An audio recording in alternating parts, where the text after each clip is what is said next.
Dubai में पाकिस्तान जी नए deputy consul general Gyanchand जी कोशिशनि सां पाकिस्तान कौशल खाने में 5 खाली जायुनि लाइ सोशल मीडिया ते इश्तार जारी कयो वियो आहे। Telephone operator, PRO, translator, data entry operator ऐं हैंडमैन ऑपरेटर जी नौकरी लाइ सोशल मीडिया ते इश्तार ॾियण खां पोइ 950 उम्मीदवारनि सिफारितखाने सां राब्तो कयो आहे। दुबई में पाकिस्तान जी deputy consul general Gyanchand Sindh TV news सां ॻाल्हाईंदे चयो त नौजवाननि जी सहूलियत लाइ अख़बारनि बदिरां सोशल मीडिया ज़रिए नौकरियुनि जो इश्तार जारी कयो वियो, जंहिंजी तमामु घणी मोट मिली आहे। 950 कैंडिडेट्स की एप्लीकेशन हमें रिसीव हुई थी, जिनका हमने रिटन एग्ज़ामिनेशन शुरू किया है और ये हम मुख्तलिफ़ फ़ेज़ में दे रहे हैं। उसकी वजह ये कि कोविड के हालात यहाँ पर हैं, तो उस वजह से हर फेज़ में हम तकरीबन 150 लोगों का रिटन टेस्ट लेते हैं।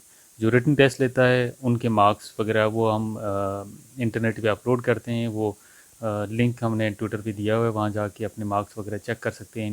मतलब टेस्ट देने के बाद उनमें जो क्लियर करते हैं फिर उनको हम बुलाते हैं इंटरव्यू के लिए और उसके बाद फिर मज़ीद ये प्रोसेस करते हैं। लेकिन ये लोकल बेस्ड है, जिनके पास ऑलरेडी यहाँ पर वीज़ा हो या यहाँ रह रहे हों, जो कि पाकिस्तान से यहाँ जिनको आना ना पड़े, ये उनके लिए है। कोरोना वायरस जी वबा हुजे या ॿिया मसला, दुबई में पाकिस्तानी कौंसुलेट पंहिंजे शहरनि जी सहूलियत लाइ हर मुमकिन क़दम खणंदो रहंदो आहे। Sarang Sindhi, Sindhi news, Dubai.